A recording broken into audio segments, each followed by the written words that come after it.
ಇಂದೇ ಡೌನ್ಲೋಡ್ ಮಾಡಿ ಮತ್ತು ನಿಮ್ಮ ನೆಚ್ಚಿನ ಶೋಗಳನ್ನ ಆನಂದಿಸಿ. ಯಾಕೆ ಹೀಗೆ ಮಾಡಿದ್ರಪ್ಪ? ನೀವು ಈ ರೀತಿ ಮಾಡಿದ್ ನಂಗೆ ಒಂಚೂರು ಇಷ್ಟ ಆಗಿಲ್ಲ. ನಾವೇನ್ ಮಾಡಿದ್ವು ಅಮ್ಮ? ಅಲ್ಲಪ್ಪ, ಗೌತಮ್ ಅವ್ರಿಗೆ ಚೆಕ್ ಕೊಡಕ್ ಮುಂಚೆ ನೀವು ನನ್ನ ಹತ್ರ ಒಂದು ಮಾತು ಹೇಳ್ಬೋದಾಗಿತ್ತಲ್ವಾ? ಗೌತಮ್ ಅವರು ತಪ್ಪಾಗಿ ಅರ್ಥ ಮಾಡ್ಕೊಳ್ಳಲ್ಲ, ಆದರೆ ಪರಿಸ್ಥಿತಿ ಯಾರನ್ನ ಹೇಗೆ ಯೋಚನೆ ಮಾಡಿಸುತ್ತೆ ನಾವು ಹೇಳಕ್ಕಾಗಲ್ವಲ್ಲ. ನಾನು ನಿಮ್ಮ ಮೂಲಕ ಇದನ್ನೆಲ್ಲ ಹೇಳಿಸ್ತಿದ್ದೀನಿ ಅಂತ ಅವ್ರು ಅನ್ಕೊಂಡ್ರೆ ಆಗೇನ್ ಮಾಡ್ತೀರಾ? ನೀವು ಆ ಸೂಕ್ಷ್ಮತೆನ ಯೋಚನೆ ಮಾಡ್ಬೋದಾಗಿತ್ತಲ್ವಪ್ಪ? ಯಾಕಮ್ಮ ಅಷ್ಟೊಂದು ಬೇಜಾರು ಮಾಡ್ಕೋತಿದ್ಯಾ? ಅಲ್ಲ, ನಾವೇನ್ ಕೇಳಬಾರ್ದು ಕೇಳಿದ್ವಿ. ಅತ್ತೆ ಮಾವ ಆಗಿ ನಮ್ಗೆ ಏನ್ ಅನ್ಸುತ್ತೋ ಅದನ್ನ ಹೇಳಿದ್ವಿ. ಅದರಲ್ಲೇನಿದೆ? ಗೌತಮ್ ಅವರು ಸೂಟ್ ಬುಟ್ ಹಾಕೊಂಡು ದೊಡ್ಡ ಮನೇಲಿದ್ರೆ ಮಾತ್ರ ನಿಮ್ಮ ಮಳೆ ಅಂತ ಅನಿಸ್ಕೋತಾರ? ಅಲ್ಲ, ಅವ್ರ ಗಾಡಿ ಓಡಿಸೋದ್ರಲ್ಲಿ ತಪ್ಪೇನಿದೆ ಅಮ್ಮ? ಅಪ್ಪ, ಅವರು ನ್ಯಾಯವಾಗಿ ಬದುಕ್ತಿದ್ದಾರೆ. ಅವರು ಅವ್ರ ಕೆಲಸಕ್ಕೆ ನಿಷ್ಠೆಯಿಂದಿದ್ದಾರೆ, ಖುಷಿಯಿಂದ ಇಷ್ಟಪಟ್ಟು ಆ ಕೆಲಸನ ಮಾಡ್ತಿದ್ದಾರೆ. ಮತ್ತೆ ಕೇಳ್ತಿದ್ದೀನಿ, ಅವರು ಗಾಡಿ ಓಡಿಸೋದ್ರಲ್ಲಿ ತಪ್ಪೇನಿದೆ ಅಂತ? ಪ್ರಪಂಚಕ್ಕೆ ಎಲ್ಲಾ ತರದವರು ಬೇಕಲ್ವಪ್ಪ? ಯಾಕಮ್ಮ ನೀನ್ ಏನೇನೋ ಅಂದ್ಕೋತೀಯಾ? ನೋಡು, ನಮಗೆ ಅಳಿಯಂದ್ರ ಕೆಲಸದ ಬಗ್ಗೆ ಯಾವ ಅಸಮಾಧಾನವೂ ಇಲ್ಲ, ಬೇಜಾರು ಇಲ್ಲ. ನಾವು ನೋಡಿದ ಅಳಿಯಂದ್ರೆ ಬೇರೆ, ಹಾಗಾಗಿ ನಮಗೆ ಈ ಥರ ಅನಿಸಿದ್ದು ಸಹಜ ಅಲ್ವಾ? ಹಾಗಿರಬೇಕು ಅಂತ ನಾವು ಆಸೆ ಪಟ್ಟಿದ್ದು ಅಷ್ಟೇ. ನಮಗೂ ಮಕ್ಕಳು ಮೊಮ್ಮಕ್ಕಳು ಇವ್ರ ಬಗ್ಗೆ ಚಿಂತೆ ಇರಲ್ವಾ? ಅದರಲ್ಲಿ ತಪ್ಪೇನಿದೆ? ತಪ್ಪು ಅಂತ ನಾನು ಹೇಳ್ತಿಲ್ಲಪ್ಪ. ನಿಮ್ಮ ಆಸೆ, ನಿಮ್ಮ ಅಕ್ರೆ ನನ್ಗೆ ಅರ್ಥ ಆಗುತ್ತೆ.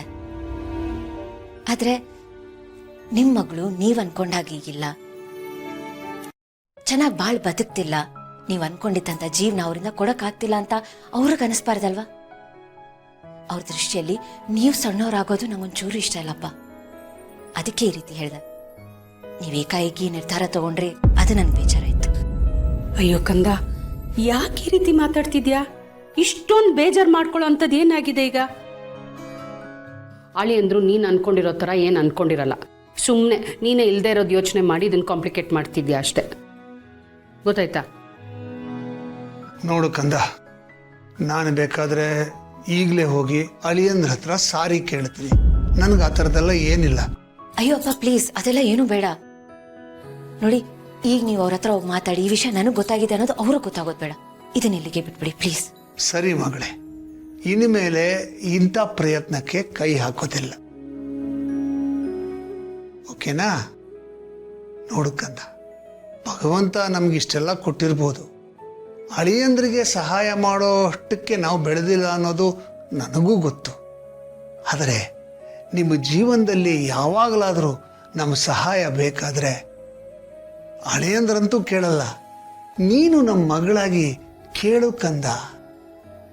ದಯವಿಟ್ಟು ನಿನ್ನ ಸ್ವಾಭಿಮಾನ ಪಕ್ಕಕ್ಕಿಡು. ಅಲ್ಲಮ್ಮ, ನಾವು ನಿಮ್ಮ ಅಪ್ಪ ಅಮ್ಮ, ನಿಮಗೆ ಮಾಡಿದ್ರೆ ಇನ್ಯಾರಿಗೆ ಮಾಡ್ಬೇಕು ನಾವು? ನೋಡು, ನಮ್ಮ ಸಮಾಧಾನಕ್ಕಾದರೂ ಹೂ ಅನ್ನು ಕಂದ. ಸರಿಯಪ್ಪ, ಆ ಥರ ಪರಿಸ್ಥಿತಿ ಬಂದರೆ ಖಂಡಿತ ಕೇಳ್ತೀನಿ. ಸರಿ ಕಂದ. ಅಮೃತಧಾರೆ.